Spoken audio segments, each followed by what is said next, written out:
Welcome in, everybody, episode 660 of the podcast, Innocent America, the Air Tour Sports Podcast, presented by Betfred Sportsbook. It is Friday, February 3rd, 2023. People, I hope everybody's doing well. I hope everybody is having a great day. I hope everybody had a great Groundhog Day. And I hope everybody's ready for a loaded Friday episode of the Air Tour Sports Podcast. Here is what you need to know about today's show. We're going to talk a lot of college hoops. So we're going to open with something I was thinking about this week. So many of you may not know, but Duke Carolina, the first Duke Carolina game is this Saturday. And I had a thought. Has the Duke Carolina rivalry lost juice? I think it has. I explain why. We will discuss that. We'll get to a couple other odds and ends in college hoops, including, by the way, Nate Oates signing a fat contract extension. He is staying at Bama. He is not a candidate at Texas. I am guessing when the terms come out, he will not be a candidate pretty much anywhere. From there, we're going to switch gears, throw it over to our bi-weekly guest, Jamion Christian, the former Division I head coach at Mount St. Mary's, Siena, and George Washington. This guy is unbelievable. So we went in a deep dive in just college hoops in 2023, okay? We talked a lot about NIL, the portal, how you build, how much does NIL really matter? It wasn't breaking down, Providence or Texas Tech or Iowa State. It was just a real world. Where are we in college hoops? Where are we going? From a guy who has lived it and a guy who talks about this stuff basically all day, every day with people in the industry. Finally, we wrap with our Friday staple, Aaron Right, Aaron Wrong. And by the way, next couple weeks will be a little bit of a downtime in sports once we get past the Super Bowl. If you have any guest ideas or segment ideas or anything particular, always feel free to DM me at Aaron_Torres or hit me up on Instagram, actually, Aaron Torres Pod. Also, email Aaron Torres Podcast Questions at gmail.com. With that said, though, let's get to the topic of the day. The topic of the day, listen, I'll be blunt. Obviously, the biggest story in sports since we last recorded, Tom Brady did announce his retirement. And some of you hit me up, are you going to do a separate, an emergency pod about Tom Brady? I don't really think it's necessary. Tom Brady didn't make a big deal about this, this particular retirement. He went into retirement last year, came out. This one feels different. He looked beat up. He looked tired. He looked worn down. I think the family stuff wore on him. We'll talk about it a little bit in Aaron Right, Aaron Wrong. But mostly I just want to say congratulations to Tom Brady. I hope he enjoys his retirement. As I've said on the show a couple times, I always believed, his stated goal was to play till he was 45. He did so. He won a Super Bowl post New England and proved Bill Belichick wrong.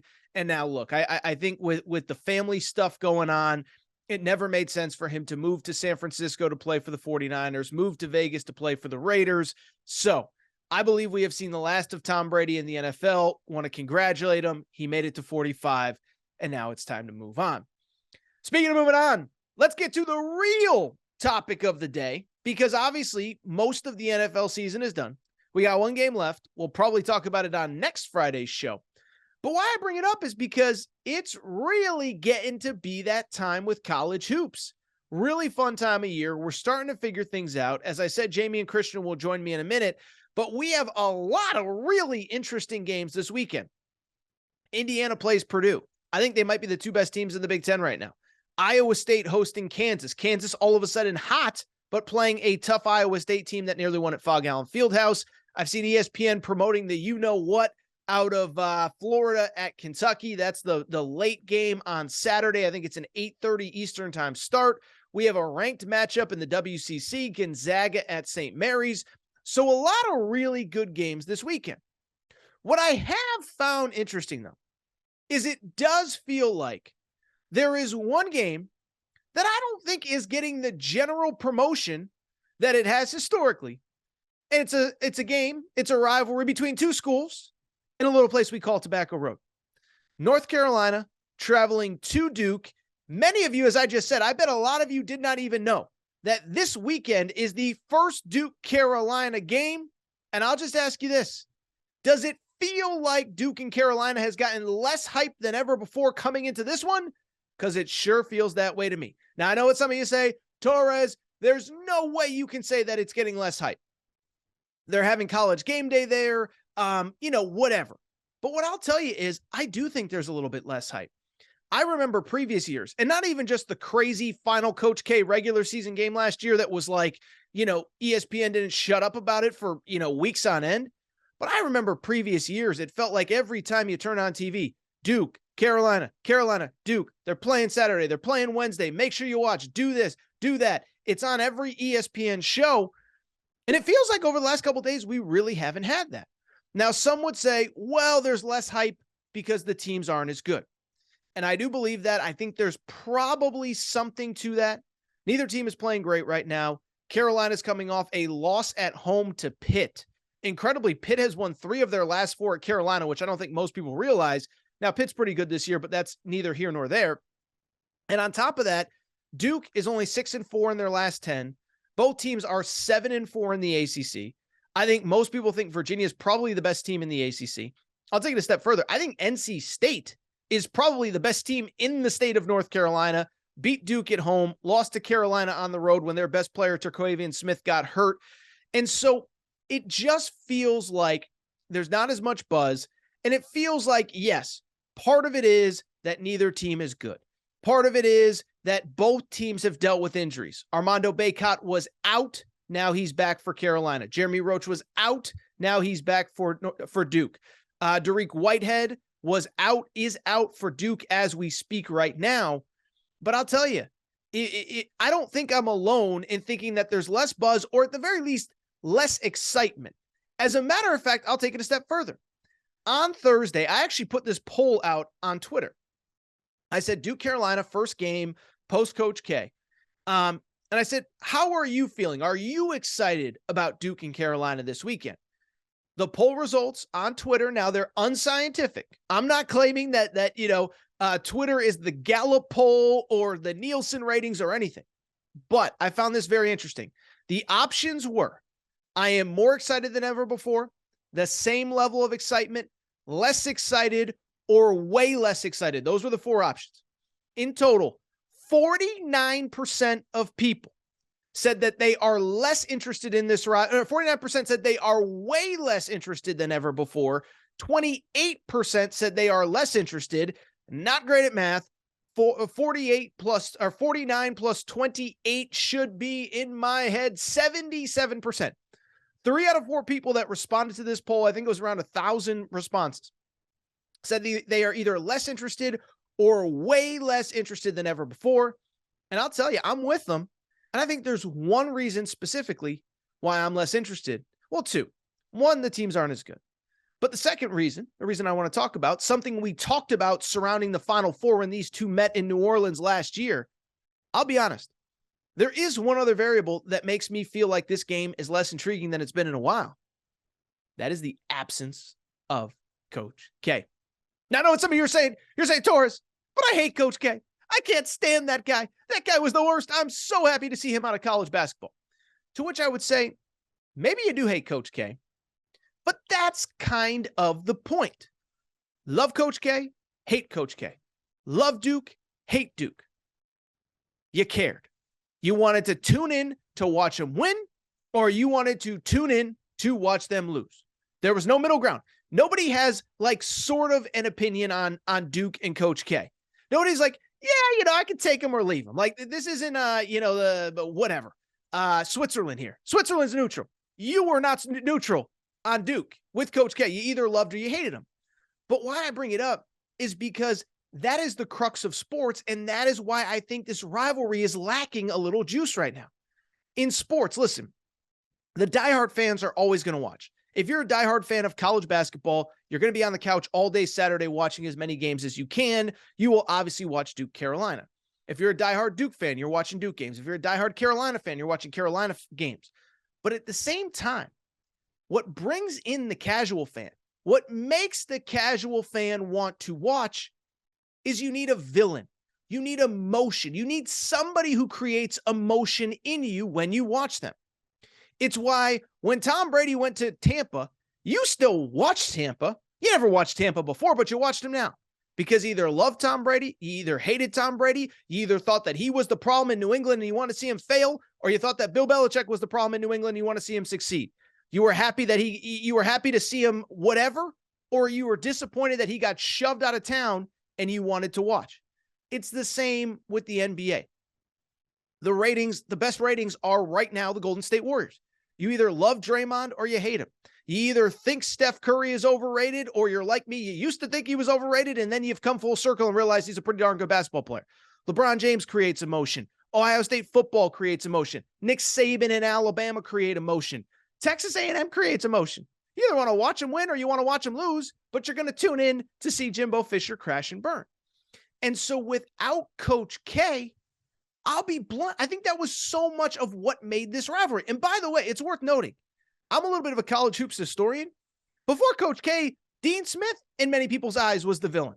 There were a lot of people in ACC country that felt like Dean Smith got all the calls at all the moments, at all the times. It was always Dean Smith. He always got the benefit of the doubt. Then that became Coach K.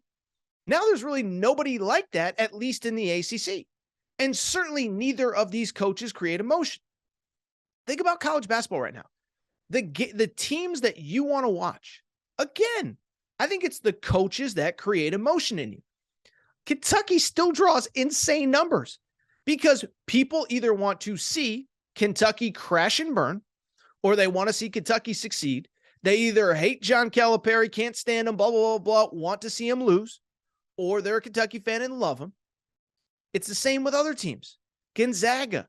You either love the Gonzaga story, small school, Spokane, Washington, built themselves into a power, or you sit there and say, their schedule is so much easier than everybody else's, I want to watch them lose.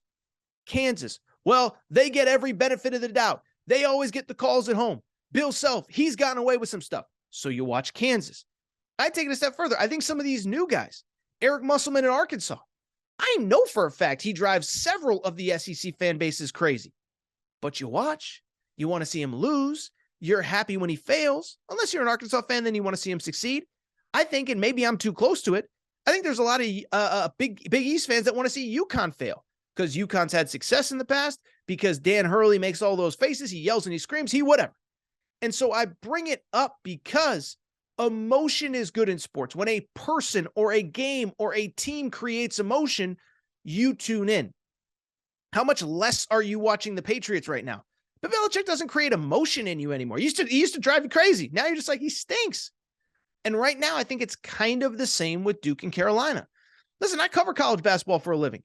I talk to people in the sport every single day, basically 365 days a year, okay? Talking to a former D1 head coach in 10 minutes with Jamion Christian. But at the same time, I don't know that John Shire or Hubert Davis create emotion in me. I think I like Hubert Davis, was around him at the Final Four, thought he was really sharp, thought he was a great coach. The players were bought in. But I'm not like standing on a table, I love this guy, he's my guy, I'm going to war with him. It's certainly the same with John Shire. Like I said, I cover the sport. I don't know if he's interesting, boring, fun, different, this, that, the other thing. And so it's a very interesting idea as we go into this rivalry for the first time post-Coach K, the first time of Hubert Davis versus John Shire. And I'll go back to something else that I said when Coach K retired last spring.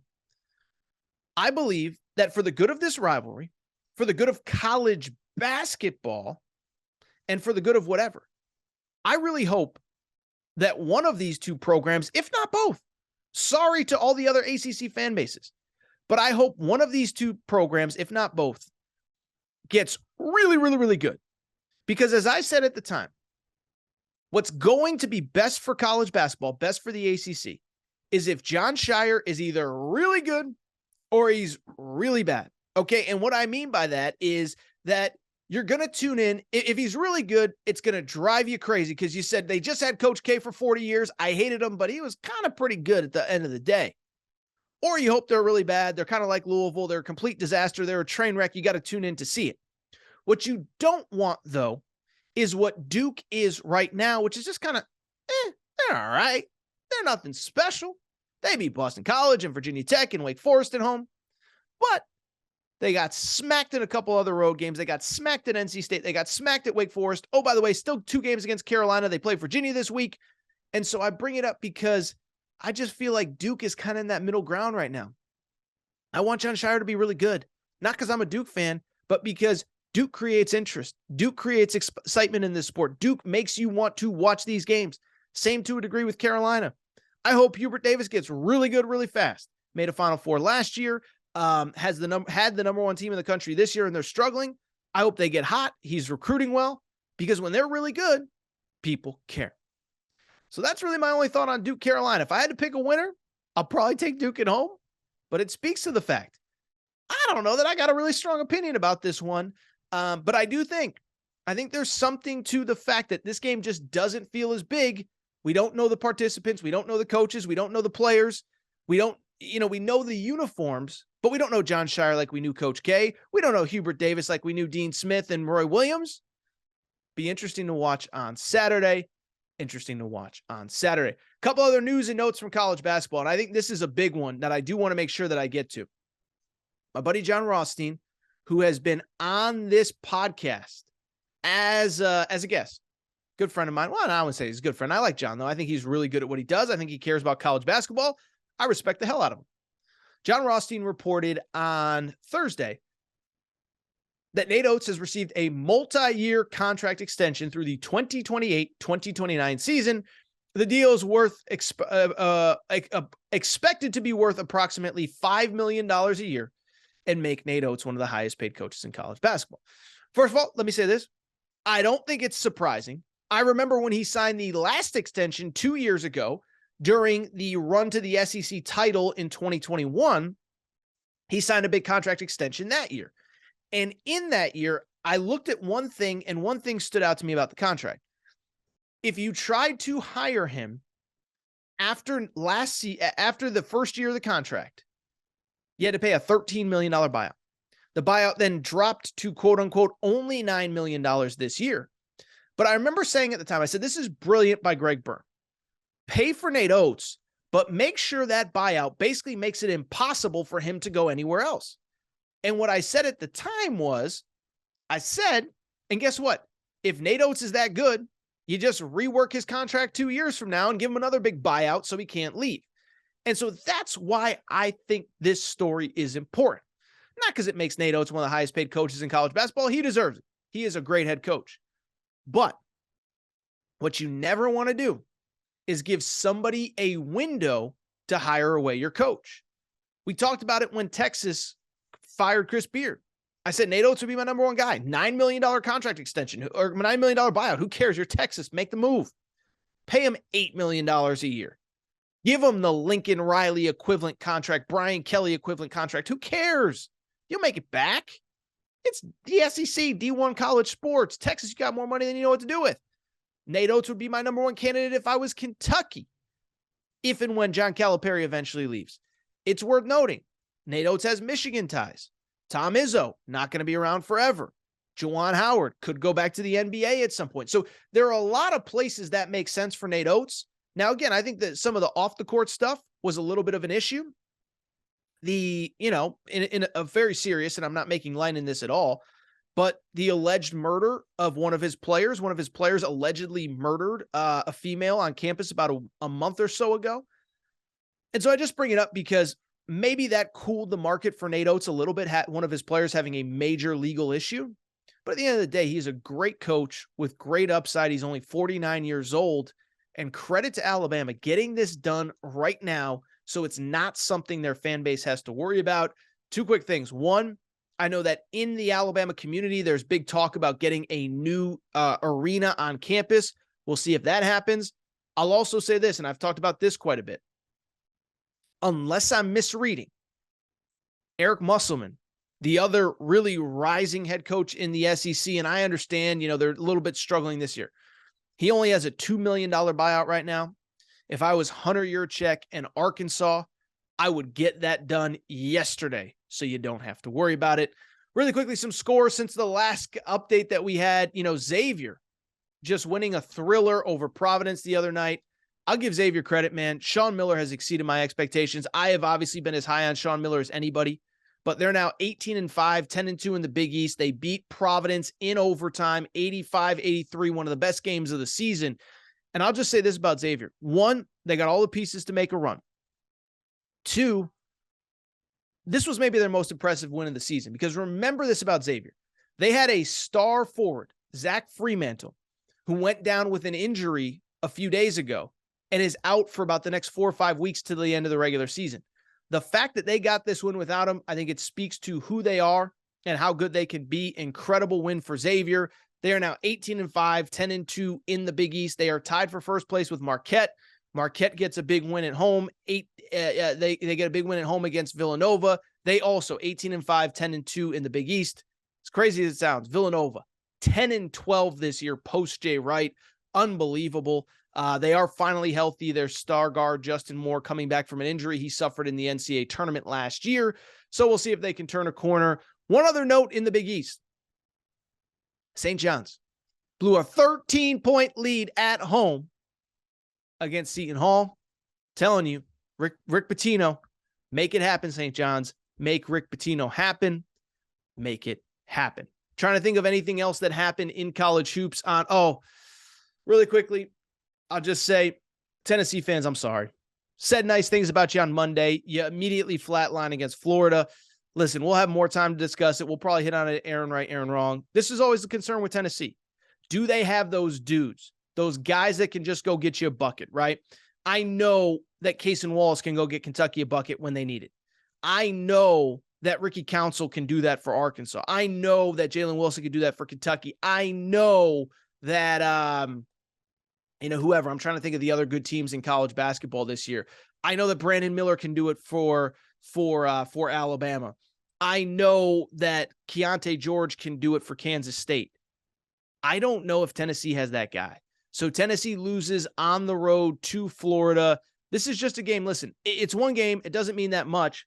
But at the same time, I'll also say this. If you're really a national championship contender, Tennessee, that's a game you should win on the road. They fall. Tennessee just right on brand with kind of who they've been and how they've played. They take the loss to Florida. As I mentioned, a couple really interesting games this weekend. Purdue playing Indiana. I think they might be the two best teams in the Big Ten. Duke, Carolina, Kentucky, Florida. We'll talk about all of them on Monday's show. This is what I want to do, though. I do want to take a quick break. And when I come back, I want to welcome in my buddy Jamion Christian. So Jamion Christian, former Division I head coach. He was the head coach at Mount St. Mary's, multiple NCAA tournaments there, Siena and George Washington. Was also a longtime assistant under Shaka Smart. He has joined Aaron Torres Media.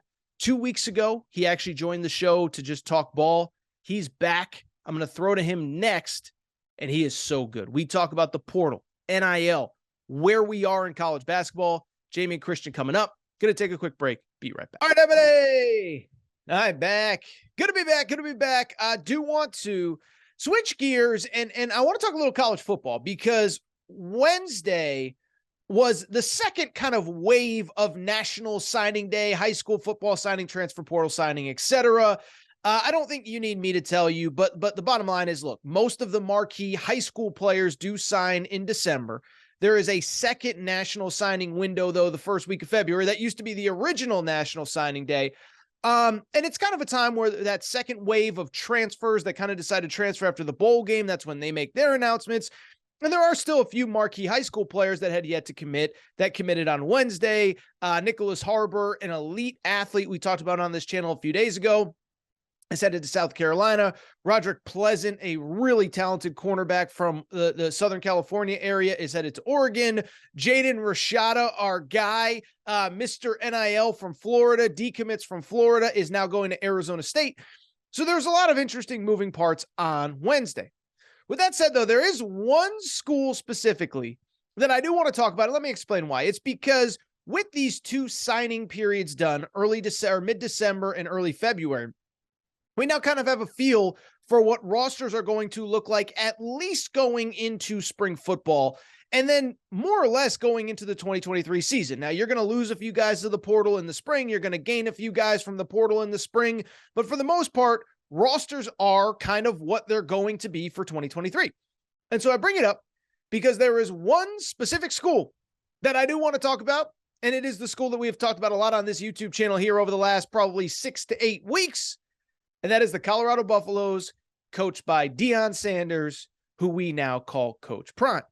And the reason I want to discuss Colorado is because with Coach Prime's first recruiting class now complete, I am very excited about what is to come in Boulder, Colorado for Coach Prime, Colorado, the Buffaloes, etc. Here's the thing, though. Nobody really cares what I think, but instead, there was somebody else that seems very excited about the group that is headed to Colorado and thinks potentially, based on some comments that I saw on Wednesday, that this group could exceed expectations in year one in 2023. That gentleman who believes that, well, it's none other than Deion Sanders, Coach Prime himself, who had this to say after his signing class was completed on Wednesday. He said, and I quote, "We're not recruiting just no ordinary Tom, Dick, and Harry. We recruited some guys that can light up the scoreboard and prevent touchdowns from occurring. We're coming. We're serious about that." And then he continued, "Hope is in the air." Well, let me tell you this. I have thought for quite a long time that Coach Prime's first team is probably going to be a little bit better than people think. But when Deion Sanders himself, when Coach Prime himself says, "Oh, we're coming," which I know is his tagline, but that hope is in the air, that I believe we have brought difference makers into this program. That's a lot different than anyone in the media saying it, someone else in college football. Coach Prime knows this roster. And if Coach Prime is a believer, you better believe that I am a believer as well. And it's really interesting, right? Because whenever I talk about Deion Sanders, Coach Prime, I'll start calling him Coach Prime. My intellect is to call him Deion, but I know he goes by Coach Prime and prefers Coach Prime. But why I bring it up is because every time I talk about Coach Prime, every time I talk about Colorado, the immediate reaction is one of two things. I think there are people that love Coach Prime, and I think there's a lot of people, "Oh, this is the FBS. This is the Power Five. It's going to be completely different than it was at Jackson State." And they never want to give him credit. And they say, "Oh, he's overrated. He's not going to be good. He's not going to be this. He's not going to be that." And I always say, I think he's going to be better than people think. And so why I want to talk about it now is because now that this first recruiting class is complete, I think there's a lot more talent coming into this roster than people realize. First of all, there is the raw numbers of it all. And would you believe me if I told you that Coach Prime just wrapped up a top 25 national recruiting class, top 25 nationally? Now, to be fair, they signed significantly more players than a lot of other schools. In total, 19 high school players, 24 transfers. Not great at math, but that's 43 players total. And so it's not really fair to compare them to a place like Alabama, who signed, 25, 26, 27 players. Some of the schools that just didn't have as many roster needs. I understand that basically outside of Arizona State, Colorado probably signed the most players of anybody in college football this offseason. But it doesn't change the fact that when you actually look at who is coming into Colorado, they have a chance to be, I think, pretty good next year. Now, again, it takes more than one recruiting class to build a national champion. I get that. I'm not saying they're Bama tomorrow. I'm not saying they're Georgia tomorrow. I'm not saying they're Ohio State, Michigan, whomever tomorrow. What I am saying is I think they're going to be better than a lot of people realize. First of all, in terms of some of the new people, I think it starts with Deion Sanders, right? Quarterback at Jackson State. Last year, 70% completion percentage, 40 touchdowns for JSU. And I know the immediate reaction is, well, he came from the FCS level. He came from the HBCU level. It's going to be a lot different going to the Power Five. And I get it. It will be. It will be a major step up. But here's my question for you. Is it going to be as big of a step up as people think? And let me explain why. First of all, he has now at this point hundreds, if not thousands of snaps at the college football level, okay? So the idea that he is going to be somehow overwhelmed or not ready or whatever, is the speed of the game going to be faster? Yes. Is the quality of the athlete going to be better? Maybe. But at the same time, everyone every offseason tries to sell me on freshman quarterbacks, tries to sell me on other transfers from the lower levels. I'll give you an example. UCLA this offseason is obviously losing Dorian Thompson-Robinson. They added the kid Colin Schlee from UCLA or from Kent State, who could be the starter at UCLA next year. That kid completed 53% of his passes last year as a group of five starter. So you're telling me Deion Sanders, 70+% completion percentage at Jackson State. You can sell me on the kid going to UCLA that completed 53% of his passes, but you can't sell me on Deion Sanders? Beyond that, I'm telling you, I watched all of these guys that everybody is trying to sell me that I need to get excited about. Spencer Sanders, who's going to, by the way, Colin Schlee was closer to 58, 59% still. I'm sorry. When you throw 58% completion, 13 touchdowns, 5 interceptions, and you're sold as a savior at UCLA, forgive me, I'm not buying it. But at the same time, all these other guys that people are selling me on, I've watched Spencer Sanders. I don't think he's that good. I've watched Hudson Card, who's going to Purdue. I think he's fine. I don't think he's significantly better than whoever that you're trying to sell me on. And so I could keep going, but the point I'm trying to make is, like, I think everybody thinks it's going to be this major step up in competition for Shedeur Sanders, and it will be, but you're going to sell me that Hudson Card's the answer at Purdue, or that Spencer Sanders is the answer at Ole Miss, or that, whoever. I'm just trying to think off the top of my head. These other guys that are going to other places. Not saying Shedeur will be Caleb Williams' best quarterback in college football. I know Michael Penix is still in the Pac-12. There's a lot of really good quarterbacks. But you sell me on the freshman, you sell me on these other transfers, I think Shedeur Sanders is going to be pretty good. From there, just look at the skill position talent that's coming in. Again, I haven't done a deep dive breakdown of all of the rosters in the Pac-12. And USC's got a lot of talent, and Oregon's got a lot of talent, and UCLA's got a lot of talent. But I'm just going to rip off some names and tell me if you think that what Colorado brought in is significantly worse than some of the teams that they'll be playing next year. Washington State, Arizona State. Running back, Kavosiey Smoke, played it at Kentucky for the last 5 years, has had some really good years, 700-800 yards rushing in his in one season. I believe it was 2019. He is coming in. You have Dylan Edwards, a 4-star who was committed to Notre Dame. If he's good enough for Notre Dame, he's good enough for Colorado. He should be able to come in and make plays. And wide receiver, Jimmy Horn, all AAC wide receiver, from South Florida. Keep in mind, Penn State wanted him. Texas A&M wanted him. If Penn State wanted him, you think he's good enough to compete at Colorado and have success at Colorado? Because I think he might be. You want me to keep going? Seydou Traore, all-conference tight end from Arkansas State, one of the best tight ends in the portal. Offensive line. They added pieces from Florida and the SEC, from some of the mid-majors, from Jackson State. I'm not saying that is a national championship caliber offensive line, but it's going to be an improvement from last year. And then we get to the defensive side of the ball and think of some of the names that they've added on defense. Obviously, Travis Hunter. I'm sorry. No, he played at Jackson State. That guy can play anywhere in college football. If he was good enough for Kirby Smart, if he was good enough for Nick Saban, if he was good enough for Alabama, if he was good enough for Florida State, he's going to be good enough to play in the Pac-12. Even after a year at Jackson State, he is a difference maker. Cormani McClain. Again, if he was good enough for Billy Napier, if he was good enough for Mario Cristobal, Nick Saban recruited him, he's going to be successful at Colorado as long as he's bought in with Coach Prime and everything going on at Colorado. Shiloh Sanders, Deion's other son, still at Jackson State, finishing up his degree.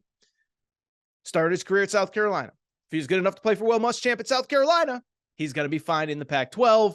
I could go on and on and on, but those are just some of the names. By the way, it's worth noting, on whatever it was, Wednesday, we found out that on top of everybody that we already knew, Demoy Kennedy, a former low 5-star, high 4-star linebacker that played at Alabama the last 4 years, is coming to Colorado.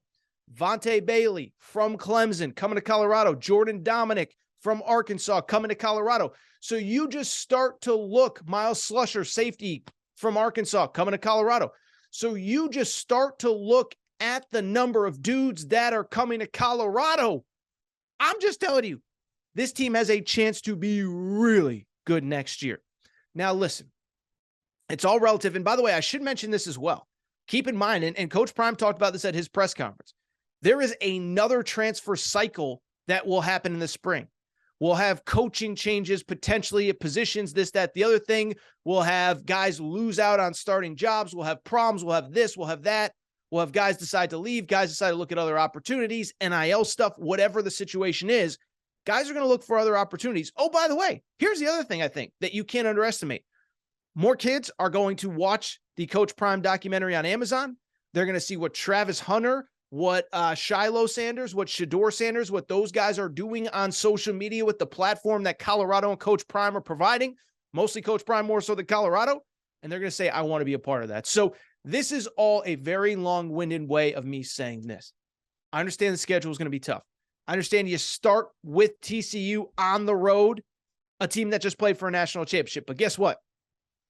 Coach Prime coached high school in Dallas. Coach Prime interviewed for that job before they gave it to Sonny Dykes. You don't think he's going to be fired up for that game? Nebraska in week 2, Pac-12 is tough. They play Oregon, they play USC, UCLA, Utah late in the season. With that said, I am not ready to say that Coach Prime, one, isn't going to bring in even more talent in the spring, and two, that he's not going to exceed expectations. Not saying national championship year one, not saying Pac-12 title year one, but do I think they're going to a bowl game? I do. Do I think they're going to be better than most people are going to give them credit for? I do. I believe in Coach Prime. Coach Prime himself said on National Signing Day, he said, hope is in the air, and I believe it. All right, joining me via Zoom, second time in a couple weeks. He is, of course, contributor now with Aaron Torres Online, writer at Aaron Torres Online. He's on the College Hoops Daily podcast with Zach Kroll, and he's also, of course, a former Division I head coach at Mount St. Mary, Siena, George Washington. Jamion Christian, by the way, I almost said George Mason in that introduction, so that would have been bad. But what's going on, man? How you doing? It's good to catch up. I'm doing great, man. I'm here in Providence at the National Prep Invitational event. Right. Great event, watching these high school players play and getting a chance to talk some ball with a bunch of friends here. It's been a great day. Fantastic. Well, I just kind of want to catch up on some college hoops. First of all, let me just ask you this. So, you've been in coaching, I think, since you've basically, gotten out of college, right? Since you finished as a player, a few years ago, many years ago, but I don't want to say many, but how are you enjoying being on the other side? I know you and Zach talked about it a little bit today on the College Hoops Daily Show, but I'm just curious, everybody, you want to work, you want to be involved in the game. But I remember talking to like Sean Miller this time last year, and he was talking about how he was enjoying taking a step back, seeing how other people do it. Obviously, he took a lot of what Tommy Lloyd was doing with his former Arizona team, and he's having a ton of success with it. But just, being in the quote unquote media, talking with me and Zach every week, how are you enjoying this process and kind of seeing the sport maybe from a different perspective? Yeah. Well, number one, I love ball. I love having a chance to talk basketball, to be around basketball. It's my life's mission. I mean, I was coaching college basketball before I even graduated. I had my first job offer. So I love basketball. I love the opportunity to do what I get a chance to do every single day. I love getting a chance to impact others. And what I'm trying to do at this time is really just trying to get refreshed, trying to see where the game is going. I feel like I have a better understanding of basketball right now than I've had since I was probably a teenager, because I'm just able to watch with fresh eyes. I'm not watching because I have to prepare for this team down the road. I'm watching because I'm curious and I want to learn. And I think that's been great for me. Having a chance to watch the very best every single night. I think there's, when you're coaching in college, my job is to prepare our team. So I'm watching our practice film. I'm watching our opponents. I'm not really getting a chance to watch the best game on a Wednesday night like I do now. So I'm enjoying having a chance to do that. But I can tell you the other thing is I'm really getting hungry to push towards a championship level team again. I'm really getting hungry to do really hard things with really exceptional people and to push towards that. So I'm feeling great. I'm loving the media stuff I get to do. I love getting to spend time with you every single day. I'm hoping this time next year, we're talking about one of our teams having a chance to really do great in the month of March. What are some things just watching other people that, either you knew but have been reinforced, or you're just watching Marquette on a Tuesday night, or UCLA on a Pac-12 Thursday that you think you'll take with you next year? Well, number one, it's just how these people are building their teams. Marquette, for example, is a great example. Coach Smart has a team that's built similar on both ends of the floor. They can play positionless basketball if they need to, but they're also smart and organized enough to be able to sit down and defend and understand scouting reports. Watching the tempo that Arizona plays with and how they're playing two bigs and how they're using that kind of personnel. A lot of college basketball right now really seems similar. There are a lot of teams that are running similar sets, similar actions. So having a chance defensively to look at all of it and say, what is the best way to stop this? Like when you're watching Arizona, the best team to watch is Washington State because they defend that action very well. And by the way, Arizona, Canisius, Dayton, there are a lot of teams that run the same action. So learning that, Washington State's a great film to look at to learn how to guard Arizona could help me be prepared for someone else a year from now, or even when I start my preparation in the summertime. So I think just being able to see it with fresh eyes and to not have to be emotionally involved in the outcome has really just given me something that I would say it was the perfect timing for me to be able to have a really strong reset and to really know where my passion lies and to learn a lot more about how teams are playing. So let me ask kind of a dumb follow-up there is that, you're talking about all these different teams that you're seeing that you're doing, but you also talked about how teams are being built. And one thing Yeah. struck me, and I know you saw this tweet that I put out on Wednesday night, Tuesday night, whatever it was. I was watching Xavier Providence, and I think, we think of the Big East as kind of a developmental league, and it's not a one and done league. And there, last year, Tyrese Martin from UConn was the only guy drafted from the Big East. And so I bring it up because I'm watching this game. And Providence has five.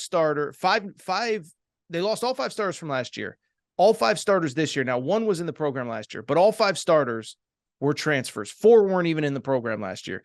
Xavier, now Sean Miller inherited a lot of those guys, but they came via the transfer portal. I'm just curious, one, you talk about how programs are being built, but two, when you get back in, or the people that you talk to, is what is, I don't even know what the question is. I just was blown away, right? Because I think we think of Arkansas and Eric Musselman as a transfer school, or Fred Hoiberg as the transfer guy, or even John Calipari, every year he's flipping over his roster. But when you see a Providence, Ed Cooley's been there 10, 12, 15 years, whatever it's been. He's been doing it the same way the entire time. 3, 4, 5-year college players, mostly developed internally. And now basically his entire team is out of the portal. It just struck me how quickly the sport has changed. And I'll just be curious, when you do get back in, or when you're talking to people, just how different this is. And I know we kind of talked about this a little bit last time, but I'm just kind of blown away by how quickly it's flipped. It's the way it is. This isn't a complaint about the transfer portal. I'm just blown away by how quickly it's all changed in such a short amount of time. Yeah, it's really different. When you're looking at, and it's easier to explain like teams. Like we talked a little bit about Creighton, and you look, you say, man, Creighton doesn't have a lot of depth. So they lose a starting center, and there's really not a backup that can hold the fort there. Well, what happens on a lot of these teams now is you're just not going to have depth. Your sixth or seventh man the year before that was a freshman is going to transfer to an opportunity where they have a chance to play 20 to 30 minutes. Now, if you have an all-league player at that center spot, or at any position that's starting five, it's really hard to convince someone else to transfer in to be the backup for that person and not have an opportunity to play that amount of playing time. So that's the number one observation that I had is like, the question is, how do you build a bench in college basketball right now? Mm-hmm. Now, the way the SEC and the Big 12 are doing it, they have a ton of NIL money. You can tell the places that have a lot of NIL money because they have depth. Okay. And what you're seeing is they have depth, right? Because their collectors are paying into it. So they have players on the roster who are really good, who might not be playing, that might be redshirting another year, or they might be sitting out. And they're going to be able to find ways to have depth because that money is making a big difference. And you're seeing that in the SEC, and you're seeing that in the Big 12. That's going to be really strong for them. These other teams will start to figure that out. But you're seeing a migration of really good players going and being role players on some of these other rosters that they were starters on other rosters. So those are two of the observations that I have. It's just how are you building a team now? And it's really about your ability to use resource. Now when you talk about a guy like Eric Musselman at Nevada was the king of the transfers, bringing guys in, but he only played 6 or 7 guys on those rosters at Nevada. It was like it was feast or famine with the guys they played, and they had a roster full of transfers, and he didn't play everybody. He's not doing that at Arkansas. A lot of depth, playing a lot of different guys. Someone goes down, he has a really able body behind it to have the opportunity to play there.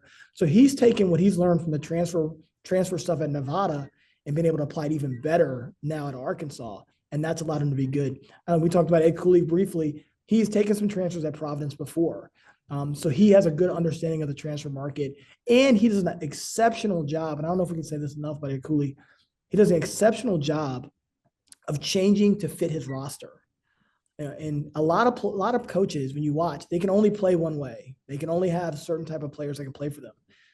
To Ed Cooley's credit, he's been forced through the years to have to adjust to the roster that he's had, and he's consistently done an amazing job with putting them in the top of the Big East. And that's whether that's pressing or trapping or playing zone or running flex. He's got a lot of stuff in his bag that he can use to help his team become one of the best, and he's not afraid to use it. So first of all, it's really funny you mentioned about the depth, because Bryce Hopkins at Providence is kind of the perfect example, right? Probably if he had stayed at Kentucky, and he had some not so flattering things to say about John Calipari this week, which is fine. That's his prerogative. But if he had stayed at Kentucky, he's probably the 6th or 7th man right now. Now he's playing like an all Big East guy at Providence. Really quickly on the NIL stuff. It's such a kind of there's a lot of different layers to it, right? But I think in college football, it's a huge conversation about collectives. If you're not lined up, if you don't have all your ducks in a row, it's going to be hard to recruit at an elite level, or even not even recruit, just to retain the players on your roster.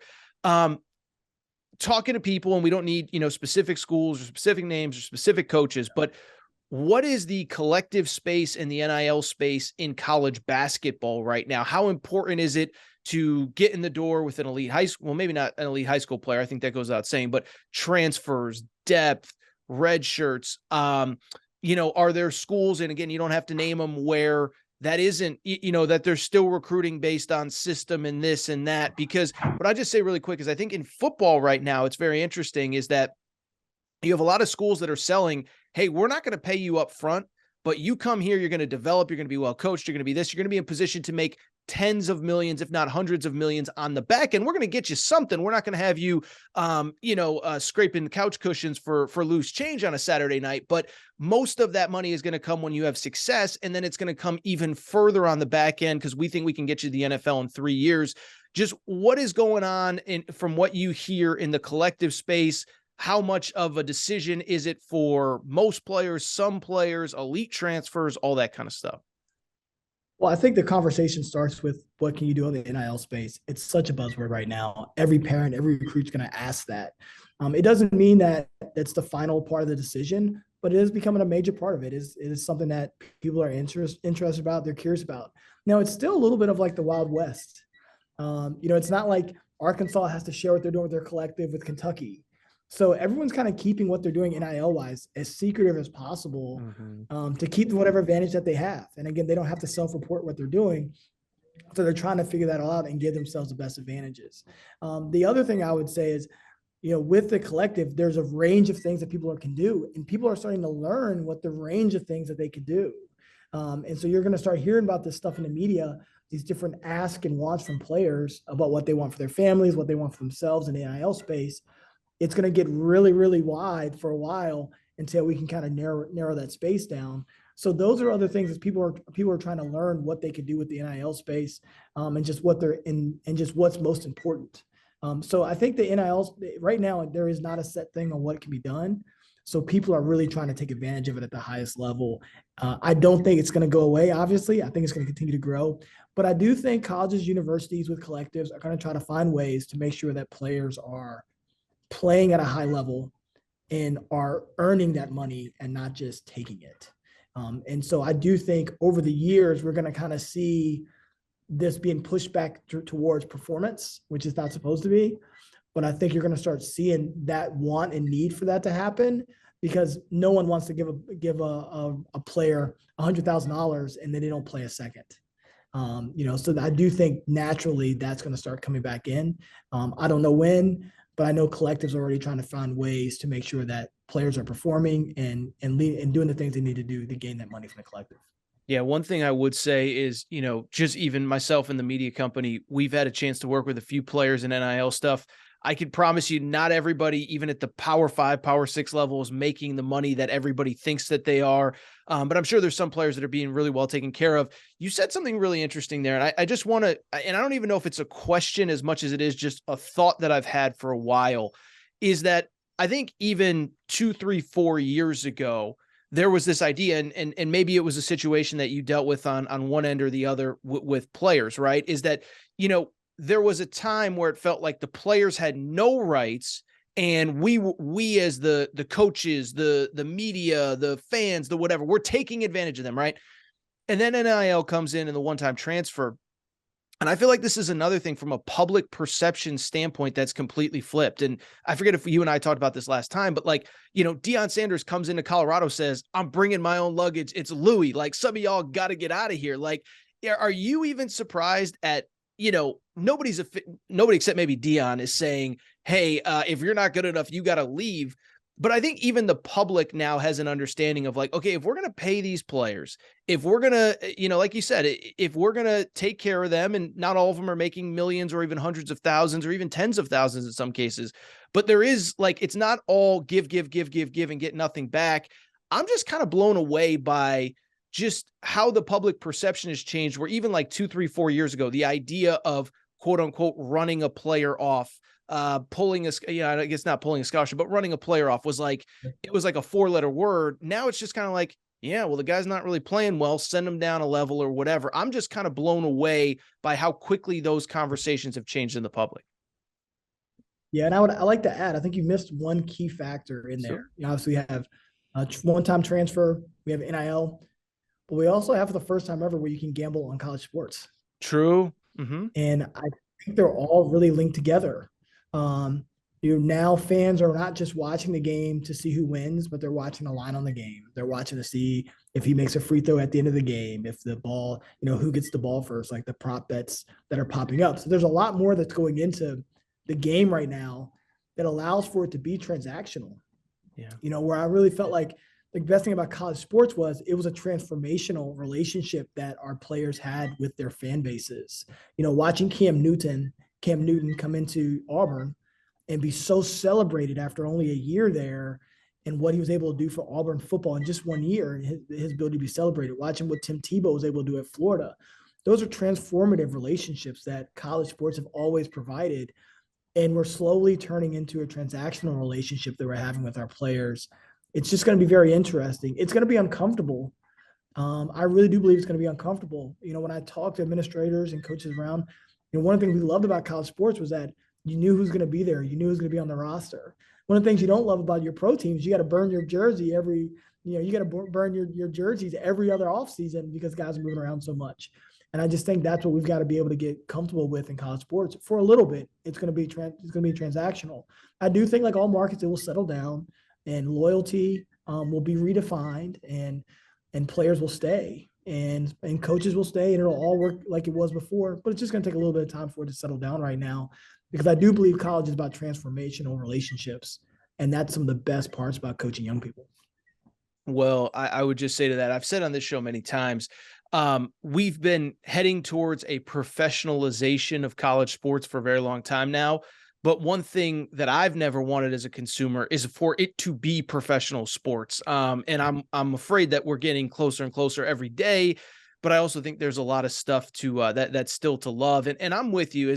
I do think we're going to find kind of a even watermark or whatever you want to call it. I mean, even you and I were talking about, privately, but it's nothing like bad that we were talking about, but the portal, even like that first year of the one-time transfer when everybody went in versus last offseason, it felt like it wasn't quite as hectic. And the one thing, and I follow the college football transfer portal as well, is I think there was this belief that because NIL was in place, everybody's going to go in just to see what they can get from somewhere else. And it really wasn't that way. It was, group of 5 guys, mid-major guys looking to go up a level. It was guys whose coaches got fired, or frankly, it was backups that weren't playing anyway. So I think we're already starting to see it. I think we'll continue to do so. Let's just talk. Let's do some positive. I want to do some like glasses half full college hoop stuff here. Just being able to observe the sport. Give me a team or two, because this is a wide open year. And I say it all the time. I think most years, there's this perception that the sport is really wide open. And I don't think it generally is in the way that most people think it is. I think most years you can really narrow it down to about 6-7 teams by the end of the year that can realistically win it. Who are just teams that you're enjoying watching at this point in the college basketball season? Because again, you're able to observe different things, different whatever. Who are the teams that like you look at the schedule first thing in the morning, you say, oh, that team is playing. I love watching them. I got to see what they're up to tonight. Yeah, well, I'm really curious, and this week I've been expanding my college basketball brand. I've been trying to watch other teams and just learn more. And so this week I had a chance to watch a lot of Wake Forest, and I was excited about them. They've lost 4 games in a row in the ACC, so maybe they're not a national championship level team, but they're a team that's fun to watch. Their ability to spread you out and how they space it. I mean, when you look at teams in the ACC that really space the floor, Miami and Wake Forest do the best job of it by far. They also happen to be teams that really essentially play without a big on the floor. So it's going to make for an up-tempo style game. Like when these teams make it to the NCAA tournament, it's going to be a challenge to beat them because their style of play on the offensive side of the floor is so unique and so different in how they open up the lane and get to the front of the rim. They're just creating so many different opportunities. And you don't see that a lot in college basketball where you're essentially playing with no post player and a lot of different guards are getting in and out of there. And then conversely, defensively, what that allows them to be able to do, they can switch, they can trap. They have a lot of versatility. Again, Wake Forest has struggled in the ACC as of late. but I really like how they're able to play. NC State, definitely going to Yes, that write was the something one I was thinking of. Yeah. on Kevin Keats. I love their attacking style of play. I had a chance to spend a lot of time with him in the spring last year. He loved his team coming back. He loved what they were able to do in the transfer portal. I can say he was upbeat about the group. He knew what they had in front of him. And so I like how they play. I mean, they're pressing, push you up and down the floor, but they play really free offensively. DJ Burns, the transfer coming back in there, has really made a difference for them, giving them a low post presence, giving them someone that can score in some of these broken plays. I love watching NC State play. They've been a lot of fun. And then I think the Mountain West is a Yes. conference that I think we got to start taking a look at, because I believe they're going to get multiple bids in this NCAA tournament. Boise State's leading that right now. San Diego State's also there. Nevada's really good in that league, and New Mexico. And so that's going to be a race that everyone should be looking at, because that's a potential bid stealer right there in that league. We know what New Mexico's done all year long. They have one of the longest winning streaks in the college basketball this past year. But Boise State's winning that league right now. They're first place. They've got a huge matchup coming up today, I believe. And so it's going to be fun. I mean, I think that's a league that you really have to pay attention to. And then lastly, I would say, because it's so all over the place right now, college basketball, you've got to do a great job of paying attention to the SEC, the Big Ten, and these teams that right now we think are on the fringe. Yeah.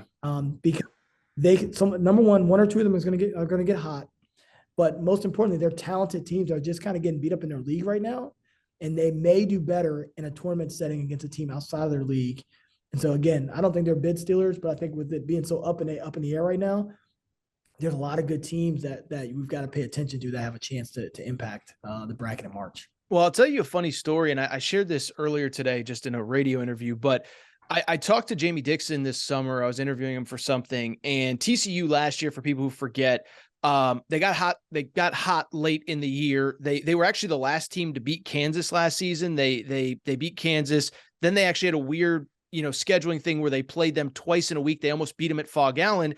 Kansas doesn't lose a game the rest of the year. TCU goes to the tournament, wins an NCAA tournament game, and they should have frankly beaten Arizona in the round of 32. But why I bring it up was, I kind of asked Jamie Dixon, I think, over the last 10 or 12, their record showed that they were really good. And I said, when did you feel like you had turned a corner, or did you feel like that the whole time you had a really good team? And he said, we always had a good team. We always felt good about our guys. He's like, the problem is in the Big 12, there's just so many good teams. Like, you can't go on like a 6-game win streak in the Big 12 or win 8 out of 9 or whatever, where there's tangible results to prove that. And I'll say this is, I've been an advocate of the SEC. I think that for years that people haven't given them enough credit for their basketball. But like this year in the Big 12, I just think it is such like I was thinking about this literally this week, is I think I could legitimately see their top 6 of Kansas, Kansas State, Iowa State, Baylor, Texas, and maybe I'm missing somebody else, at least 5. So those 5, and I think I'm actually missing somebody else. I'll try to remember it off the top of my head.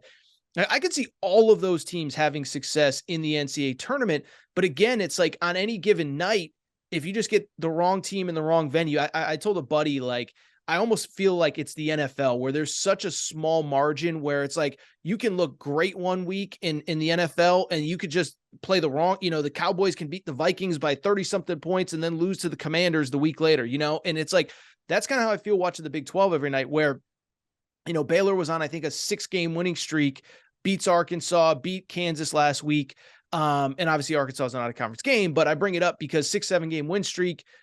Then they go to Texas, and Texas is coming off a loss at Tennessee. And it's like, and Texas smacks Baylor. So I'll say this is, I probably don't talk about those teams enough. I don't know if there's any like super compelling conversation about, TCU was obviously the team I was forgetting. So TCU, Iowa State, Baylor, Texas, Kansas, Kansas State. That's 6 teams that I legitimately am like, when I watch them, I'm like, they get the right draw. They get not even the right draw, just the way that they play, the way that they defend, multiple guys that can get you buckets. I'm like, these teams are really freaking good, and people just don't realize it, or I can't talk about it on a show like this because Iowa State never goes on a 7-game win streak, or Kansas State, when they win 5, then they lose 1 because that's how the league is. I just think we often overlook, especially that league, because there's so many good teams in that league. Yeah, and I think when I'm looking at it, I'm trying to look at attributes a team has that will allow it the opportunity to play or to win a game or 2 in March. Sure. Like TCU, the attributes that they have great spurt ability. They can defend you at the rim. They can play fast or slow. The ability to play fast or slow is important because you don't necessarily know your matchup, and you're not always going to have a great night. You get to a neutral site environment when none of these teams have played a neutral site environment really in the last few weeks. Anything can happen.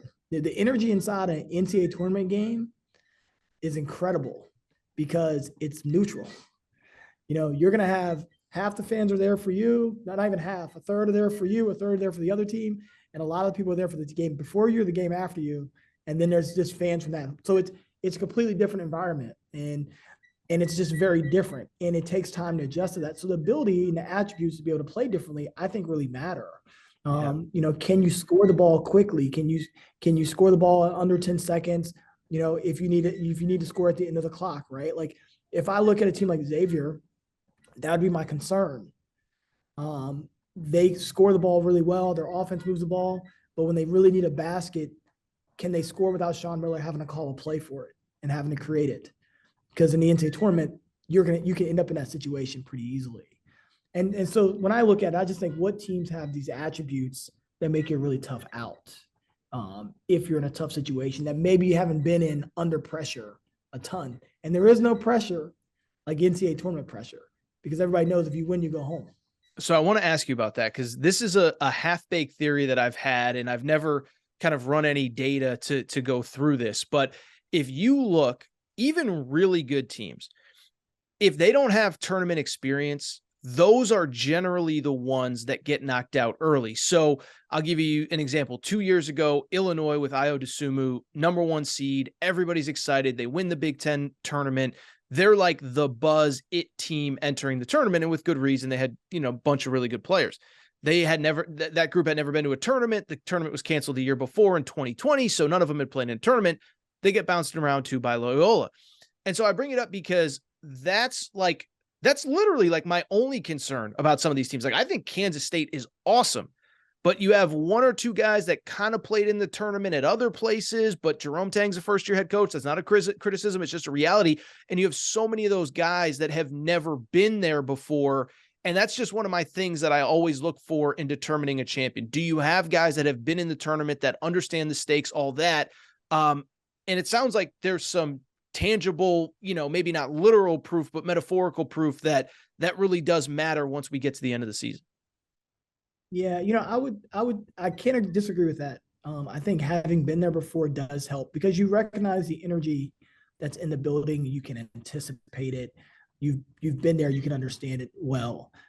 We always felt like the first game was the hardest game, no matter what, whether we're a higher seed or lower seed. First game's the hardest game. You've got one team who everyone's picking against. You got one team everyone's picking for. Rarely are those games 50-50 in terms of who respects who. So you're going to have that dynamic. And if a team's really hot, they know they have a chance to upset and move on to the next round. So there's always that sort of dynamic. I think the thing to watch for right now would be which teams are really enjoying playing together. Yeah. Because it's a long year. We saw St. John's 44 all game last night. Starting point guard slams his goggles down. They get a technical. He gets ejected. And I use as an example, not for St. John's, but as an example that players get really tired through the course of the year. Yeah. And if you're not enjoying playing this game, the pressure mounts even more. And so I want to see teams that are really finding a way to enjoy themselves, especially right now. The second time you're playing an opponent, when maybe you don't have all your best, maybe you don't feel the best, if you're still finding ways to enjoy it, I think you have a better chance when you get in the conference tournament and the NCAA tournament. I always wonder when teams get upset. And I remember a lot of these teams, they sort of limp their way into the NCAA tournament, and then they get upset. And they're rated, they get their ranking in the NCAA because of what they did early in the year, really not what they did late. And those teams are not having fun the last month of the season. They're not winning. They're not playing well. Their coaches are all over them. So I add that in as another thing to look for. If your team is enjoying playing the game, no matter what, enjoying competing, you've got a chance to really continue to play. And if they're not, you have the right to feel concerned. So actually, that's one more follow-up, and I'll kind of let you go on that because I know you got stuff to do. But I remember like years ago, like when I first started this podcast, I had Robbie Hummel on this show, and I remember asking him this exact question. because I, as a consumer of the sport, like, I love it. And I don't even cover only college basketball. I have to watch the NFL, watch college football, follow this, follow that. But I do feel, I'm following everything starting in November, and I can feel myself in February. Like, I've seen Indiana 9, 10, 11 times. There's nothing I can see in an Indiana game on February 11th that I don't know about them, or Kentucky or Baylor or UCLA or whoever. And so I only bring it up because by, like, I really want to say, like, the first week of February, like, it does start to feel like not really a grind, but it's like sort of a grind, even for fans and consumers of the sport. And I remember asking Rob about this, and he said, oh yeah, no, us players feel it too. Like you said, now you're playing more road games in January into February. You're racking up the miles. You've been with these guys, now, especially because you come back in June and you're able to work with the coaches. You've been with them 9 months now at this point. So I feel like there is something to that of, like, by February. And by the way, there are plenty of teams that just, it is a mental fatigue, a physical fatigue, and it isn't necessarily that they don't like each other.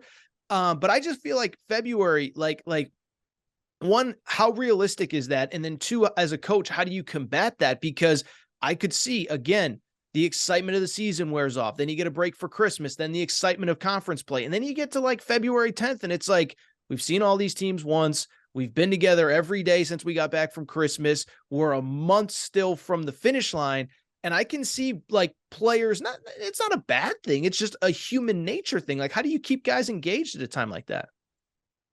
Well, I think mindset training is really important. And I think every bit of training that you're starting when the players arrive with you in June or July is to build you for now. We want to be at our best, and our best required. And you can't do that unless you find ways to get through your fatigue, unless you find ways to get through adversity. And so I think it's vital that you don't start right now. If you start right now, you're late. So we would always be building things in as the year would go on. You might hear some coaches use themes each week, each game, what have you, each month. I think themes are an easy way to just continue to redirect focus and to build. I think the idea of building something is really healthy for an individual to see what you're doing through the course of the year. The way you practice, do you practice super hard and wear them down? Do you back off a little bit? Trying to figure out that with your team and how to get the most out of them, I think, is really important. We would really talk more right now about our eating, and our eating would become very important. So maybe we're adding an extra meal where we can add an extra meal in, because, good food makes you happy. Sure. So, we want to make sure we're doing that. And then in general, some simple things we would do, which many people may think are corny, the night before we're getting ready for the pregame, before we pregame meal, we may do a game or something. You may have someone stand up and sing a song, or, sort of different things just to lighten the mood, because you want it to be fun. You want them to be able to enjoy it. And so we would just try to find different ways, whether it was like playing hangman in the meeting space or watching a short movie clip or whatever to create motivation. Coaches have used a lot of things throughout the years. I've done a lot of things throughout the years. And it's really about knowing your team and knowing which buttons to press and finding a way to make the pressure feel like pleasure, so you can really enjoy it. I think it's really important. What's the craziest thing you've ever done to gotten your team to loosen up? You ever take them, like, paintball shooting or something like that in, like, February? We would usually go paintball in August. That's kind of in our summer. I love paintball. Our players came up with this when I was in Mount St. Mary's. Everyone had to act out their favorite scene in a movie. Oh, okay. And it was just so fun. I mean, they made me do it as well. So it was just fun to, like, and any one of the players could call you out at any time to have to do it. And so just like little stuff like that, I think empowering your team on the things that they, stuff like that can really go a long way this time of year. And our very best teams, we had great player empowerment, and they would come up with different ways to keep it loose and keep it fun. I would say that's probably, we brought out piñatas after wins. Okay. Where you get to break the piñata, and they all love the candy that comes out of that. So, we've done a lot of different things. But I would say the acting, because the guys would pick really interesting scenes, was really a great time. I won't ask what movies. I don't know if I want answers to that. But last thing, I mean, anything going into the weekend? I mean, my big thing before we came on was I think Duke and Carolina, they're playing this weekend. Nobody's talking about it. Feels like it's lost a little bit of its luster post Coach K. Part of it is neither team's very good. UNC's coming off a loss to Pitt. I think they're 15-7 overall, something like that. Anything that stands out to you going into this weekend? Because, it's the first weekend in forever without football. We got one football game left, and then it is officially go time for college hoops. So, anything that's standing out going into Saturday or Sunday? Well, I disagree. I think Carolina and Duke are also still very good teams. I think Carolina's been hurt all year long and just have not been able to get healthy. I think they're still pretty dangerous. I think they can be dangerous. I just don't think they're good right now. Pretty good. Yeah, I think they're hurt from staring at Caleb. Their necks turning from Caleb Love taking bad shots. But anyway, I didn't mean to cut you off. No, I think they've just been hurt all year long. I like this Duke team. I think I don't want to judge them too early because Jeremy Roach has been in and out of the lineup. Sure.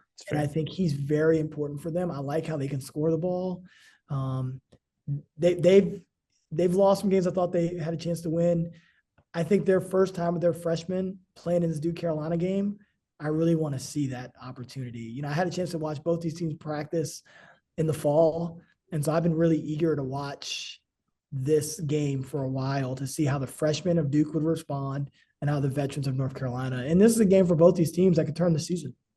That energy that's going to be in that building, it's going to be electric. It's always a great game. So I'm excited to watch those two teams play. As always, I think it'll be a classic again because you're going to have two teams, Aaron, that are really hungry to win, really hungry in a rivalry game that usually turns out to be pretty good basketball.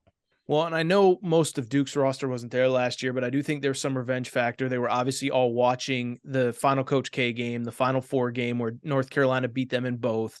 And then I think for Carolina, there's like a, we run this rivalry now element to it where I don't think they want to lose that game. And I think the game is at Cameron. So, you certainly would love to go and quiet the crowd there. But Jamion Christian, you can follow him on Twitter at Jamion Christian. Doing some writing for us at Aaron Torres Online, coming on with me, coming on with Zach Kroll, College Hoops Daily.